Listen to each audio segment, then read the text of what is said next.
Las líneas de Nazca son enormes dibujos en el suelo, ubicados en el desierto de Nazca, en el sur de Perú, y se cree que fueron creadas entre 500 N.D. a. Celso y 500 d. a. Celso. Estos trazos fueron realizados rasgando la superficie del desierto durante la época de la cultura Nazca. Aunque los habitantes locales conocían estas figuras, el mundo científico moderno no les prestó atención hasta comienzos del siglo XX. En 1927, el arqueólogo peruano Toribio Mejía Shespe las observó y documentó al caminar por la zona.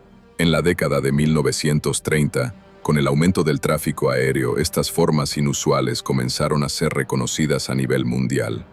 En los años 40, el investigador estadounidense Paul Kosok fue uno de los primeros científicos en estudiarlas sistemáticamente desde un pequeño avión. En 1941, Kosok propuso la hipótesis de que algunas de estas figuras podrían estar relacionadas con cuerpos celestes y funcionarían como un calendario astronómico. Posteriormente, la matemática alemana Maria Reiche dedicó su vida, desde los años 40 hasta los 90, a comprender y proteger las líneas de Nazca, elaborando detallados mapas. Reiche también sugirió que algunas figuras de animales representaban constelaciones y que las líneas formaban un calendario astronómico. Sin embargo, en la década de 1960, el astrofísico Gerald Hawkins analizó las líneas y demostró que no existía una relación significativa con sucesos astronómicos, refutando la teoría del calendario astronómico. El verdadero propósito de las líneas de Nazca sigue sin conocerse con certeza, pero en 1994 fueron inscritas en la lista del Patrimonio Mundial de la UNESCO y quedan protegidas internacionalmente. Se sabe que las líneas de Nazca fueron realizadas por la cultura Nazca, que dio nombre a la región. Hallazgos arqueológicos y estudios de datación indican que la mayoría de los trazos se realizaron entre aproximadamente 200 AG y 600 Dispastrocito. La cultura Nazca, asentada en una árida llanura costera del sur de Perú, poseía conocimientos de ingeniería para construir canales de riego y sistemas de agua subterránea, puquios, vitales para sobrevivir en esa zona de escasos recursos hídricos. Su legado más enigmático son estas gigantescas figuras en el desierto. Parte de los trazos se remontan incluso a épocas anteriores, atribuidas a la cultura Paracas.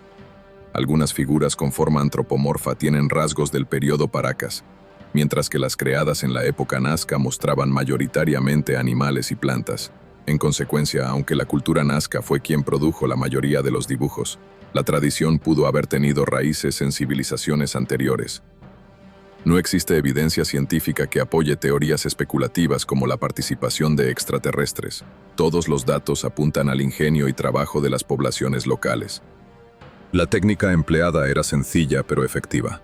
Los habitantes limpiaban la capa superior del suelo, compuesta de grava oscura rica en óxido de hierro, revelando la tierra más clara subyacente. Este contraste cromático formaba los trazos. Las líneas tienen generalmente una profundidad de 10-15 centímetros y un ancho cercano a medio metro. Experimentos recientes sugieren que los nazcas usaban herramientas de medición simples. Se hallaron estacas de madera fechadas por radiocarbono en puntos finales de algunas líneas. Probablemente se usaban con cuerdas para marcar y guiar el trazado. Para las líneas rectas se estiraban cuerdas entre estacas. Para espirales, una cuerda atada a un poste central se giraba para trazar arcos. Se removía la capa superior del suelo con palos o herramientas básicas a lo largo de la cuerda. Gracias a estos métodos y su experiencia, pudieron reproducir patrones a gran escala. El clima extremadamente seco y sin vientos fuertes del desierto preservó estos trazos durante siglos, al evitar acumulación de arena u erosión. Entre las líneas de Nazca hay cientos de dibujos que representan animales, plantas, figuras humanas y formas geométricas.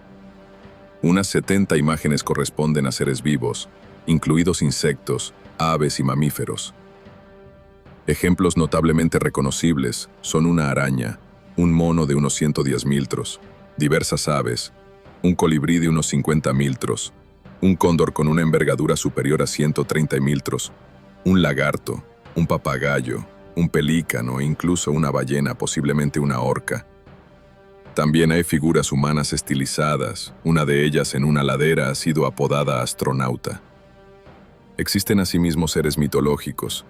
Además de las representaciones figurativas, abundan trazos geométricos, líneas paralelas, triángulos gigantes, trapecios, rectángulos, espirales y zigzag, algunos extendiéndose por kilómetros.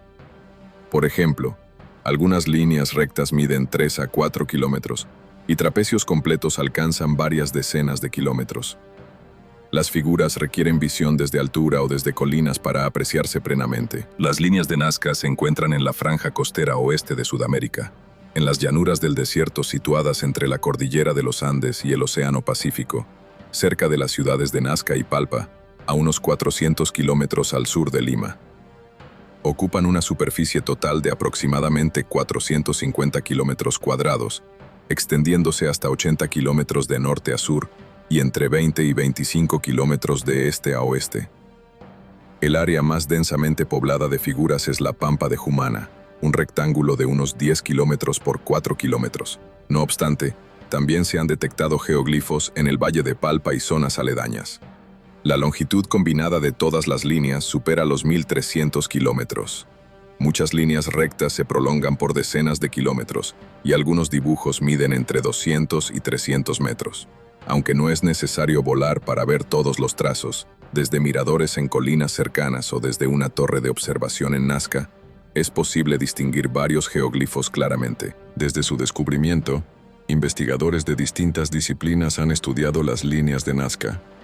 Inicialmente, Kosok y Reiche propusieron una relación con eventos astronómicos, líneas alineadas con el Sol y las constelaciones. Sin embargo, mediciones detalladas en las décadas de 1970 y 1980 no encontraron una correlación sistemática. Posteriormente, en la década de 1990 se inició el proyecto Nazca-Palpa, con arqueólogos de Perú y Alemania, quienes cartografiaron los geoglifos y excavaron en sus proximidades. Hallaron plataformas niveladas junto a algunas figuras, posiblemente destinadas a ceremonias.